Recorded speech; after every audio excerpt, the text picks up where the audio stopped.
لا حول ولا قوة الا باللہ العلی العظیم حسبنا اللہ ونعم الوکیل نعم المولا ونعم النصیر۔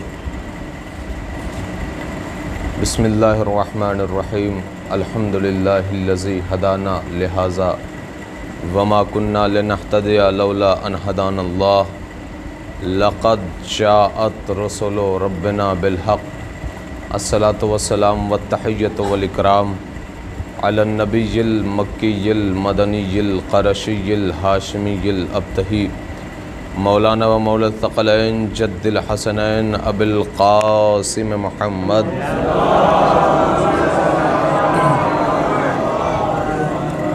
وآلہ الطیبین الطاہرین المعصومین المظلومین ولعنۃ اللہ علی اعدائہم اجمعین۔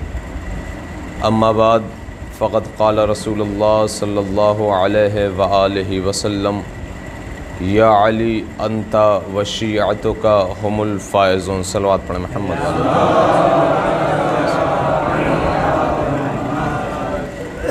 عزیزان محترم، بزرگان ملت، برادران ایمانی، حاضرین گرامی قدر، عزاداران مظلوم کربلا، ہم خاک پائے اہل بیت اطہار علیہ السلام چند لمحوں کے لیے آپ سے روبرو ہیں۔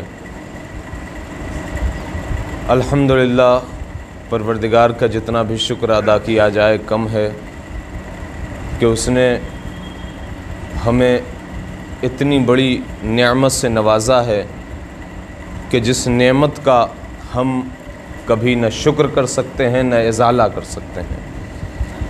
اور وہ نعمت ہے کیا؟ وہ سب سے بڑی نعمت ہے نعمت مولائے کائنات کی ولایت، کہ جس ولایت کو پروردگار عالم نے ہمارے کلیجے میں ڈھالا ہے، اور اس نعمت کے جب لوازمات پورے کر کے ہم اس کائنات سے گزریں گے تو پروردگار عالم اپنی بارگاہ میں ہمیں وہ کچھ عطا کرے گا جو دنیا سوچ بھی نہیں سکتی۔ اس لیے کہ اگر اس نعمت کے مکمل استفادے کے بعد ہم وہاں پہنچیں گے، مکمل استفادے کے بعد، تو پھر وہاں پر بہت سارے ایسے افراد ہوں گے، بلکہ بہت کیا اکثریت ایسی افراد ہوگی جو اپنے چہرے کو لٹکائے ہوگی، اپنی زبان کو باہر کیے ہوگی، اپنی آنکھوں کو بڑی کیے ہوگی، اور بڑی حسرت کی نگاہ سے دیکھ کر کہے گی اے کاش کہ میرے دل میں علی کی محبت ہوتی، اے کاش کہ میں بھی علی کی محبت میں سرشار ہوتا، تو آج یہ جو ابدی حیات ہے وہ ہمیں جینے میں آسانی ہوتی۔ لہٰذا یہ مرحلہ ہمارے لیے سب سے بہترین ہے کہ پروردگار عالم نے ہمارے دل میں محبت اہل بیت کو، علی کی ولایت کو رکھا ہے۔ لاکھوں کروڑوں سلام ہو اہل بیت کی عظمتوں پر۔ جس علی کے حوالے سے میں گفتگو کر رہا ہوں، رسول اسلام کا ارشاد گرامی ہو رہا ہے یا علی انت وشیعتک هم الفائزون۔ یا علی، آپ اور آپ کے شیعہ کامیاب ہیں۔ یہ ایک حقیقت ہے۔ رسول اسلام کی یہ حدیث ہمارے لیے ایک دلیل ہے، بلکہ پوری امت مسلمہ کے لیے دلیل ہے۔ لیکن جو صرف یا رسول اللہ کا نعرہ تو لگاتے ہیں لیکن علی کی تمام حدیثوں پر عمل نہیں کر پاتے، افسوس ہے کہ وہ صرف یا رسول اللہ تو کہتے ہیں، لیکن اے کاش کہ اس حدیث کو غور سے پڑھ لیتے تو شاید ان کی بھی زندگی میں علی کی ولایت ہوتی۔ لیکن وہ اتنی بڑی نعمت سے خالی ہیں، وہ بغیر نعمت کے یہاں سے گزریں گے۔ عزیزان محترم، ہم سب علی کے چاہنے والے ہیں، اور علی کا چاہنے والا کامیاب و کامران ہے، اس دنیا میں بھی کامیاب، آخرت میں بھی کامیاب۔ لیکن عزیزان محترم ایک جملہ عرض کر رہا ہوں آپ کی سماعتوں کے نظر کہ کیا ہم اپنی زبان سے صرف علی علی کریں، اپنی زبان سے ہم کہیں کہ ہم اہل بیت کے چاہنے والے ہیں، ہم ولایت پہ عقیدہ رکھتے ہیں، تو کیا ہماری کامیابی ممکن ہے؟ ہر شخص یہی کہے گا کہ نہیں، کوئی بھی محبت کرنے والا صرف دعویٰ کرے گا تو دنیاوی لوگ بھی اسے قبول نہیں کریں گے۔ تو جب دنیاوی لوگ اسے قبول نہیں کریں گے تو پھر وہ خدا کیوں قبول کرے گا کہ جو ہر مقام پر عمل مانگتا ہے؟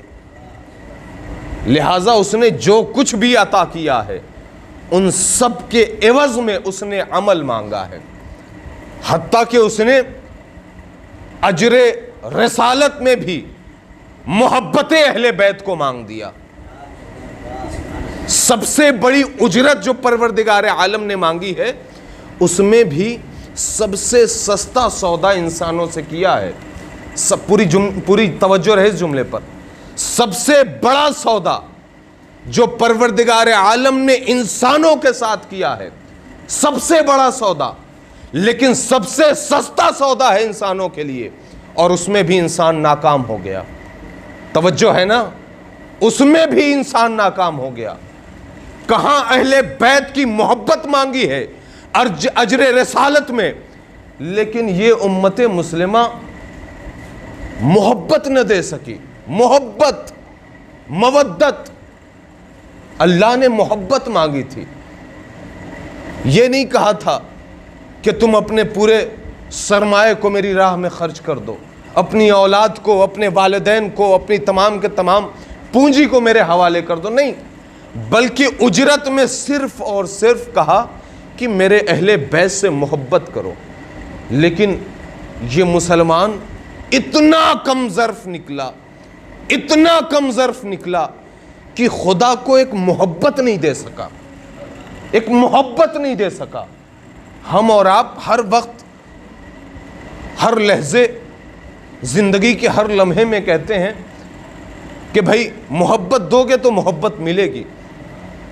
جب تم نے اہل بیت کی محبت خدا کو نہیں عطا کیا تو تم آج جنت کا کیوں اشتیاق رکھے ہوئے ہو؟ جب کربلا کو تم نے بھلا دیا، غدیر کو تم نے بھلا دیا، اہل بیت کی خوشیوں کو تم نے بھلا دیا، تو پھر یہ توقع نہ رکھو کہ جب حشر میں پہنچو گے تو اہل بیت تمہارا ساتھ دیں گے، جب حشر میں پہنچو گے تو خدا تمہیں جنت دے دے گا، بلکہ وہ بھی تو پلٹ کر کہہ دے گا کہ میں نے بھی تو کچھ مانگا تھا، وہ تم نے عطا نہیں کیا۔ تو اب وہاں پر پروردگار عالم کہے گا کہ آؤ علی والوں، جس نے اجر رسالت ادا کیا ہے، جس کے دل میں ولایت علی ہے، اور تمہارے لیے جنت بنائی گئی ہے، اور تمہارے لیے یہ نعمات جنت ہیں، اور تمہارے لیے یہ تمام کے تمام حور و غلمان ہیں۔ لیکن عزیزان محترم، ہم جانتے ہیں اور یقین بھی ہے، عقیدہ بھی ہے، سچ بھی ہے، حقیقت بھی ہے کہ جنت اہل بیت کے چاہنے والوں کے لیے۔ لیکن عزیزان محترم، ہم علی کے شیعہ رسول السلام کی حدیث پیش کی تھی آپ کے سامنے کہ یا علی، آپ اور آپ کے چاہنے والے کامیاب ہیں۔ بے شک، کوئی شک نہیں، لا ریبہ فی، کہ علی کے چاہنے والے جنت میں جائیں گے اور ان کے لیے ہی جنت بنائی گئی ہے۔ اگر علی کے دشمن نہ ہوتے تو جہنم کو خلق ہی نہ کرتا خدا، لہٰذا یہ علی کے دشمنوں کے لیے جہنم کو خلق کیا گیا ہے، وہی جہنم کا ایندھن ہوں گے۔ لیکن ایک روایت عرض کر دوں اور بہت مختصر وقت میں آپ کی رحمت تمام کروں گا۔ ہمیں پتہ ہے ہم علی کے چاہنے والے ہیں، انشاءاللہ ہماری موت حق پر ہوگی، اور امام نے یہ بھی فرمایا ہے کہ جب تم اپنی زندگی کو عروج کی منزل پر پاؤ تو ہر وقت اپنی زبان پر ایک دعا رکھو۔ وہ کیا ہے؟ اللہم اجعل عواقب خیرا، اللہم اجعل عواقب خیرا، اللہم اجعل عواقب خیرا، پروردگار ہماری عاقبت کو بخیر فرما.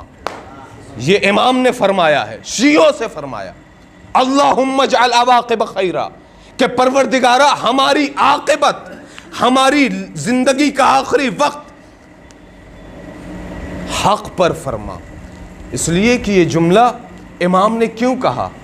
اس لیے کہ امام کو روز اول سے قیامت کے دن تک کا علم ہے کہ دور کیسا آئے گا، لوگ کیسے ہوں گے. لہٰذا عزیزان محترم، دور ایسا آتا ہے کہ جب انسان گھر سے باہر نکلتا ہے تو مومن ہوا کرتا ہے، اور جب واپس پلٹ کر آتا ہے تو منافق ہو جاتا ہے. لہٰذا یہ امام کی نظروں میں یہ ساری کی ساری باتیں تھیں، اور وہی دور ہے آج جو دور چل رہا ہے کوئی دوسرا دور نہیں ہے. یہ اگر آپ غور و فکر کریں تو واقعاً دور آخر کا یہ مرحلہ چل رہا ہے، جس میں ہمارے ایمان کو بچانے کی ضرورت ہے، ہمیں اپنے اخلاق کو بچانے کی ضرورت ہے، ہمیں اپنے کردار کو بچانے کی ضرورت ہے، ہمیں اپنے کیریکٹر کو بچانے کی ضرورت ہے، ہمیں اپنے اہل و عیال کو بچانے کی ضرورت ہے، ہمیں اپنے معاشرے کو بچانے کی ضرورت ہے، ہمیں اپنے قوم کو بچانے کی ضرورت ہے، ہماری اپنے اہل تشیع کو بچانے کی ضرورت ہے. اس لیے کہ آج جو دور ہے ہماری تشیع میں ایسے فرقے ہیں، ایسے افراد ہیں کہ جو ایک زبان ہو کر نہیں بات کرتے، بلکہ کوئی اہل بیت کو کہتا ہے کہ ان کی صرف عزاداری کرو، کوئی کہتا ہے کہ کوئی صرف ان کا کہنا مان کر نماز ادا کرو، کوئی یہ کہتا ہے کہ اپنے اندر انسانیت پیدا کر لو، یہی بہت ہے کامیاب ہونے کے لیے، کوئی کہتا ہے کہ اپنے اہل و عیال کے سامنے اچھی زندگی پیش کر لو، یہی کافی ہے، کوئی کہتا ہے کہ تمام انسانیت کا درد کلیجے میں رکھ لو، یہی کافی ہے. نہیں عزیزان محترم، کوئی ایک بھی کافی نہیں ہے، بلکہ آپ کو اگر سچا عزادار بننا ہے تو یہ تمام کے تمام خوبیاں لانے کی ضرورت ہے. کوئی ایک کی ضرورت نہیں ہے، بلکہ تمام خوبیوں کی ضرورت ہے ایک عزادار میں. لہٰذا آپ آج کی جو یہ افواہیں ہیں، خبریں ہیں، لوگوں کی چرم زبانیاں ہیں، اس پر غور نہ کریں کہ کون نماز پڑھ رہا ہے، کون عبادت کر رہا ہے، کون تعزیہ داری کر رہا ہے، کون عزاداری کے لیے کہہ رہا ہے. آپ حقیقی چاہنے والے ہیں تو اہل بیت کے جو اصول و ضوابط و قوانین بتائے گئے ہیں اس پر عمل کرنے کی ضرورت ہے. ہمیں سچا شیعہ بننے کی ضرورت ہے. وقت بہت ہو رہا ہے، میں جو روایت پڑھنا چاہ رہا تھا بس 2 منٹ آپ کی زحمت. جناب سلمان ہیں، خواب میں دیکھا کہ جناب جبریل ایک بڑی خوبصورت چادر لے کر آئے ہیں، اور اس چادر کے جو کنارے جھومر لٹک رہے ہیں وہ لال و جواہر کے ہیں، جو اس میں چیزیں ٹاکی گئی ہیں وہ سرخ یاقوت ہیں، اس میں ہیرے ہیں، اس میں جتنی بھی کائنات کی قیمتی اشیاء ہیں وہ سب کے سب اس چادر میں لگی ہوئی ہیں. اور جناب جبریل آواز کیا لگا رہے ہیں؟ جناب جبریل کہہ رہے ہیں آؤ کائنات کے لوگوں، جس کو لینا ہے یہ چادر لے لے، جس کو چاہیے یہ چادر لے سکتا ہے، لیکن قیمت ادا کر دے. جو بھی اس چادر کی قیمت ادا کر سکتا ہے وہ اس چادر کی قیمت ادا کر کے لے سکتا ہے، اور اگر اپنے اعتبار سے خریدنا چاہتا ہے تو آئے اپنے اعتبار سے خریدے. جناب سلمان نے خواب میں دیکھا جبریل نے چادر کو عرش سے پھیلا دیا، پوری کائنات کے سامنے، کائنات تک رہی ہے، کائنات دیکھ رہی ہے، چادر ہے، خوبصورت ہے، ہیرے جواہرات لگے ہیں، لالو گوہر لگے ہوئے ہیں، اس میں تمام کے تمام بزرگ اور بڑے اور قیمتی اور بہت ہی گراں قدر پتھر جڑے ہوئے ہیں۔ لوگوں نے ایک مرتبہ، سلمان کہتے ہیں، لوگوں نے کہا جبریل مجھے اس طرف کی چادر کاٹ کے دے دو، جبریل مجھے اس طرف کی چادر کاٹ کے دے دو، جبریل مجھے یہ بیچ کا حصہ دے دو، جبریل مجھے یہ جہاں پر سرخ یاقوت لگا ہے وہ حصہ عطا کر دو، میں اجرت دینے کے لیے تیار ہوں۔ جناب سلمان پریشان ہو گئے، کیا ماجرا ہے؟ خواب سے بیدار ہوئے، اٹھے، رسول کی خدمت میں پہنچے، اور پہنچنے کے بعد ایک مرتبہ رسول سے دستے ادب جوڑ کر کہا، یا رسول اللہ، یا نبی اللہ، یا طٰہٰ، یا یاسین، یا مزمل، ایک سوال ہے، بڑا اہم ہے، بڑی بے چینی ہے، دل میں بڑی کھلبلی ہے۔ رسول نے کہا، سلمان کیا بات ہے؟ جناب سلمان نے کہا، مولا میں نے ابھی خواب میں دیکھا ہے ایسے ایسے واقعات ہو رہے ہیں، اور میری سمجھ میں نہیں آتا کہ یہ چادر کیا ہے، یہ دنیا والوں کی تجارت کیا ہے، اور جبریل کا یہ پیغام کیا ہے۔ رسول السلام کو پورا واقعہ سنایا، اور سنانے کے بعد ایک مرتبہ رسول نے اب جناب سلمان کے خواب کی تعبیر بیان کرنا شروع کی۔ تعبیر سنو گے؟ تعبیر سنیں گے آپ؟ رسول السلام نے جناب سلمان کو متوجہ کیا اور کہا، سلمان، جناب جبریل جس چادر کو کائنات کے سامنے پیش کر رہے ہیں کہ لو یہ چادر تمہارے لیے ہے، اس میں قیمتی اشیاء بھی ہیں، قیمتی چیزیں بھی ہیں، وہ چادر اسلام ہے۔ توجہ رہے عزیزان محترم، رسول نے کیا کہا؟ جبریل جو چادر پیش کر رہے ہیں کائنات کو، وہ چادر اسلام ہے، اسلام، مکمل اسلام، جس میں ہیرے جواہرات لال و گوہر تمام کے تمام پتھر لگے ہوئے ہیں۔ وہ اسلام کے تمام قیمتی لوگ ہیں جو اس چادر میں جڑے ہیں۔ توجہ نہیں کر رہے عزیزان محترم، بڑی قیمتی روایت آپ کی سماعتوں کے نظر کر رہا ہوں۔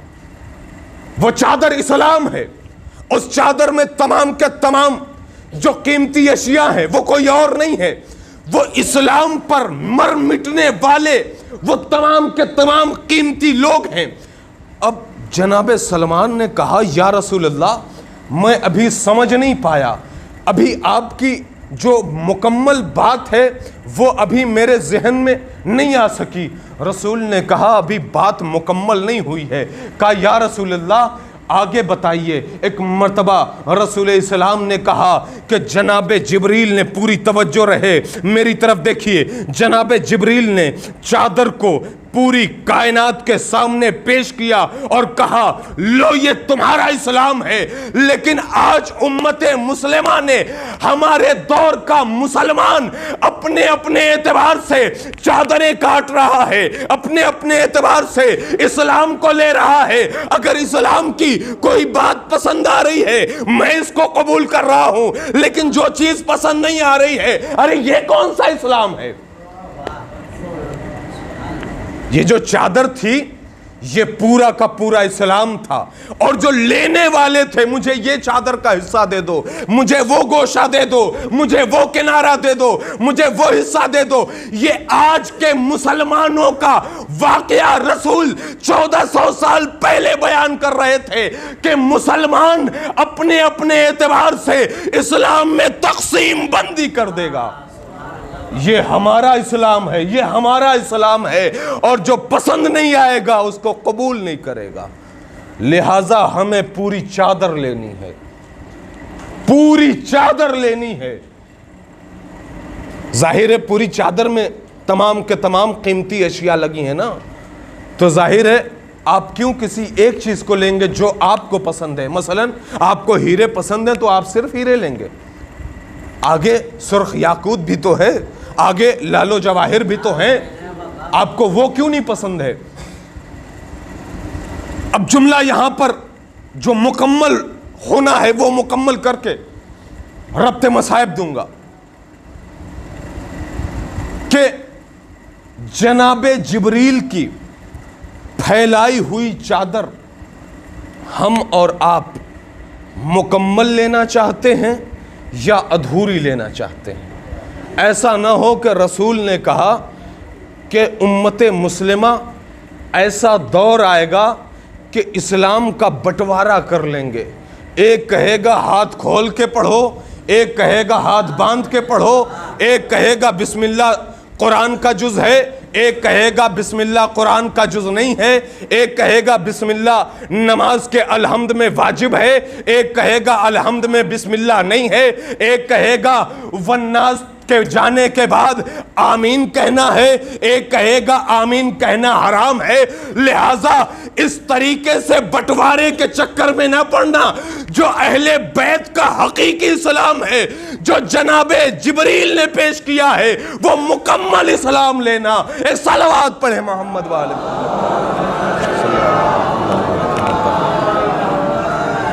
لہٰذا عزیزان محترم، ہمیں مکمل اسلام لینا ہے۔ ایسا نہ ہو کہ ہم رسول کی اس حدیث پہ فیٹ آ جائیں کہ لوگ اپنے اپنے اعتبار سے شریعت کے ٹکڑے کرتے ہوئے نظر آئیں گے، لوگ اپنے اپنے اعتبار سے دین کے حصے داری کرتے ہوئے نظر آئیں گے۔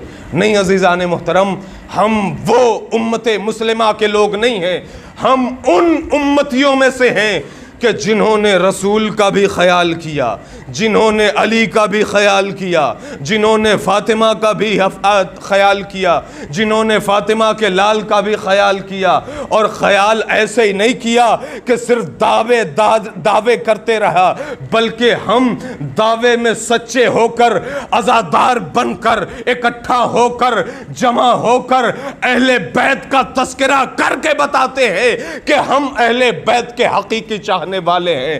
ہم وہی چاہنے والے ہیں کہ جس کے لیے رسول نے کہا ہے یا علی انتا وشیتوں کا ہم الفائزون، یا علی آپ اور آپ کے چاہنے والے کامیاب،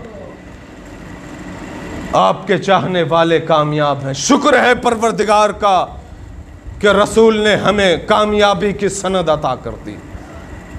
سلام ہو اس رسول پر، سلام ہو اس سیدہ پر، سلام ہو اس علی پر، سلام ہو اس رسول کی خاندان پر، سلام ہو اس حسین پر کہ جو اسی دین کو بچانے کے لیے، جس دین کو لوگ ٹکڑے ٹکڑے کر رہے ہیں، جس دین کو لوگ اپنے اپنے اعتبار سے بانٹ رہے ہیں، اس دین کو بچانے کے لیے، اس دین کی بقا کے لیے، وہ دین کسی سمندر کے بھنور کی نظر ہو رہا تھا، لیکن حسین نے اسے ساحل عطا کیا ہے، اور وہ حسین اتنا عظیم حسین ہے کہ اپنے پورے کنبے کی قربانی عطا کر دی، لیکن دین کو بچا لیا۔ حسین نے رسول کے وعدے کو مکمل کر دیا۔ عزیزان محترم، جب دین کی بات آئی تھی تو امام نے یہی تو کہا تھا کہ یا رسول اللہ، آپ نے جس دین پہ بڑی مشقتیں اور بڑی زحمتیں برداشت کی ہیں، میں ہر کوشش کر دوں گا۔ تو کہا کہ تمہیں قربانیاں دینی پڑیں گی۔ امام نے یہی کہا تھا، خدا کے دین کے لیے اگر میرے کڑیل جوان کا سینہ بھی پیش کرنا پڑے تو میں دینے کے لیے تیار ہوں۔ اور یہی ہوا جب کربلا میں امام حسین کے سامنے کڑیل جوان علی اکبر آیا، آنے کے بعد کہا بابا بابا ہمیں بھی مرنے کی اجازت دے دیجیے۔ حسین نے ایک مرتبہ کہا پھوپھی اماں سے اجازت لے لو۔ علی اکبر اجازت لے کر واپس آئے، حسین نے روانہ کیا۔ ایک مرتبہ حسین نے جب روانہ کیا ہے تو علی اکبر چند قدم آگے بڑھنے کے بعد کانوں میں کوئی آہٹ آئی، کانوں میں کوئی آواز آئی۔ کیسی آواز تھی؟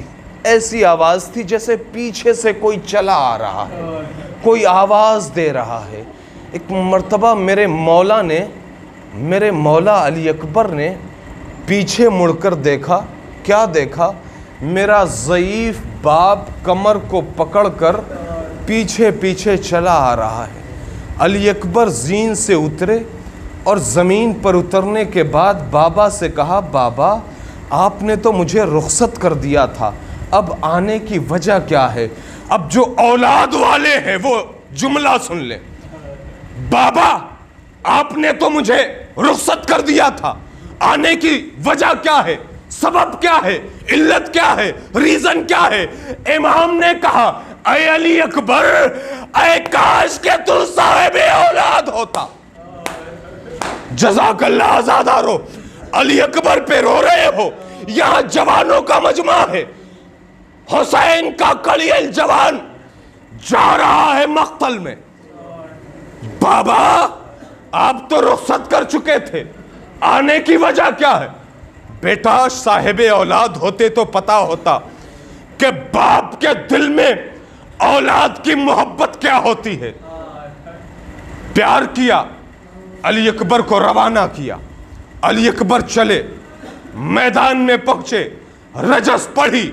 علی اکبر نے بتا دیا کہ میں علی کا پوتا ہوں، علی کا پوتا ہوں، علی کا پوتا ہوں۔ اگر میرے سامنے تلوار لے کر آؤ گے تو یہ سمجھ لینا کہ ذوالفقار کا وارث میں بھی ہوں۔ علی اکبر نے ایسی جنگ کی ہے کہ واقعاً مارکہ پڑھنے کے قابل ہے۔ علی اکبر رجس بھی پڑھ رہے ہیں، تلوار بھی چلا رہے ہیں، دشمن پر حملہ بھی کر رہے ہیں، دشمن کو فنار بھی کر رہے ہیں۔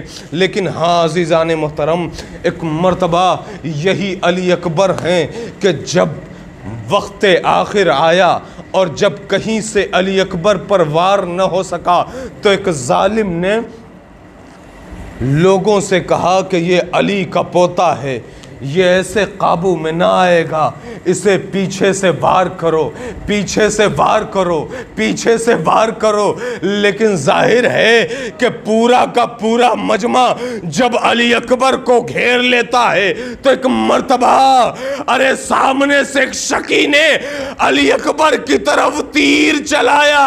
ارے تیر کو جب سینے میں پیوست دیکھا، علی اکبر زین سے زمین پر آئے اور آنے کے بعد اپنے بابا کو یاد کیا۔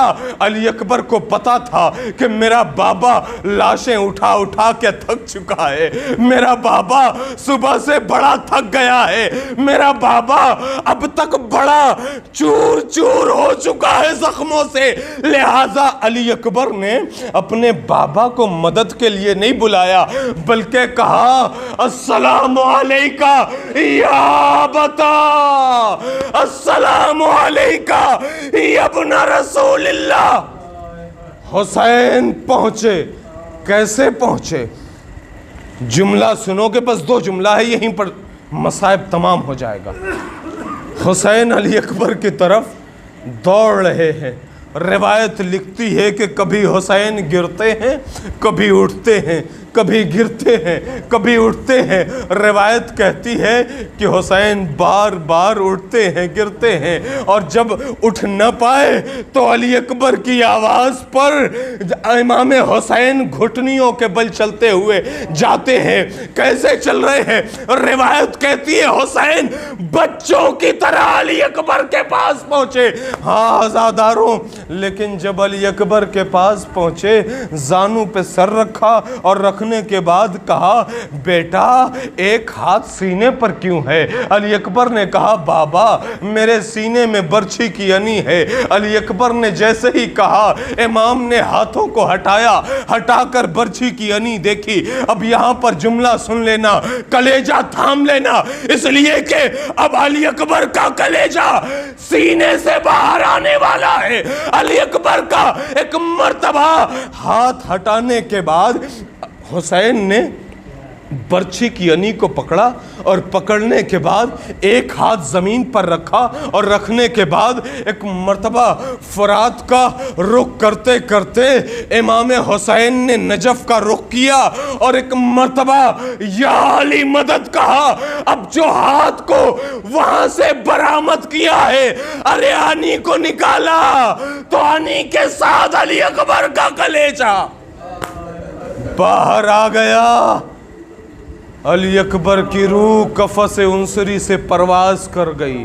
حسین جوان فرزند کا لاشا ہاتھوں پر لے کر کبھی آگے بڑھتے ہیں، کبھی ٹھہر جاتے ہیں، آواز دیتے ہیں، بنی ہاشم کے بچوں آؤ. یہ جوان فرزند کا لاشا یہ بوڑھے باپ سے نہیں اٹھ رہا ہے. ہاں عزاداروں، کیسے اٹھتا؟ اس لیے کہ اتنا گہرا زخم لگا تھا حسین کے کلیجے میں علی اکبر کی قربانی کا کہ حسین اب چل نہیں سکتے تھے. حسین کی آنکھوں کی روشنائی ختم ہو رہی تھی. ہاں عزاداروں، روایت سن لو، قیامت کی روایت ہے. گریہ جتنا کرنا ہو کر لینا اس روایت پر. مجھے امید ہے کہ اس روایت پر تمہاری آنکھیں اشک بہار ہو جائیں گی. ایک خطیب تھا، اس نے مصائب پڑھا. مصائب پڑھنے کے بعد وہ سویا، خواب میں دیکھا کہ خواب میں امام حسین ہیں اور تمام اہل حرم ہیں اور تمام شہدائے کربلا ہے. ایک مرتبہ امام حسین کو دیکھا. کیا دیکھا؟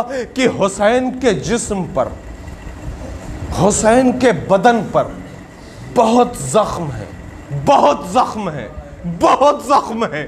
اتنے زخم ہیں کہ جسم کا کوئی حصہ باقی نہیں ہے. خطیب رونے لگا دیکھ کر. ایک مرتبہ خطیب کہتا ہے، اے شہزادی، حسین کے زخموں کا مرہم کیسے معین ہوگا؟ ایک مرتبہ میری شہزادی کہتی ہیں کہ جب تو مجلس پڑھتا ہے، عزادار روتے ہیں تو حسین کے زخموں کا مرہم بنتا ہے. عزادار روتے ہیں، حسین کے زخموں کا مرہم بنتا ہے. حسین کا وہ ذاکر اٹھا، پھر سے جب دوسرے دن کی مجلس پڑھا اور مجلس پڑھنے کے بعد جب پھر سے سویا ہے تو خواب میں کیا دیکھا کہ امام حسین ہیں لیکن جسم کے تمام زخم بھر چکے ہیں.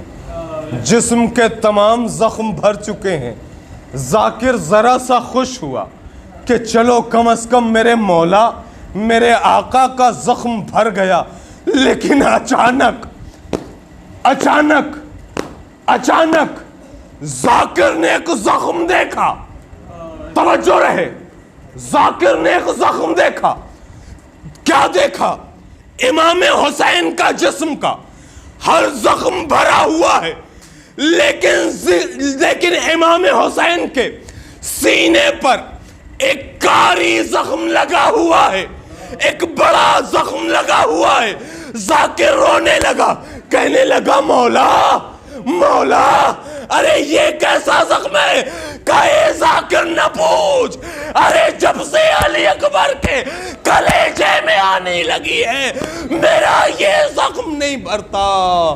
ارے جتنے بھی عزاداروں کے آنسو آ جائے سارے زخم بھر جاتے ہیں، لیکن علی اکبر کا زخم جو لگا ہے وہ زخم نہیں بھر سکتا. اس لیے کہ جب بھی کوئی علی اکبر کا تذکرہ کرتا ہے تو میرا زخم تازہ ہو جاتا ہے. مجھے یاد آ جاتا ہے علی اکبر کا وہ ایڑیاں رگڑنا، علی اکبر کا وہ یاد کرنا. انا للہ و انا الیہ راجعون. رضم بقضائہ و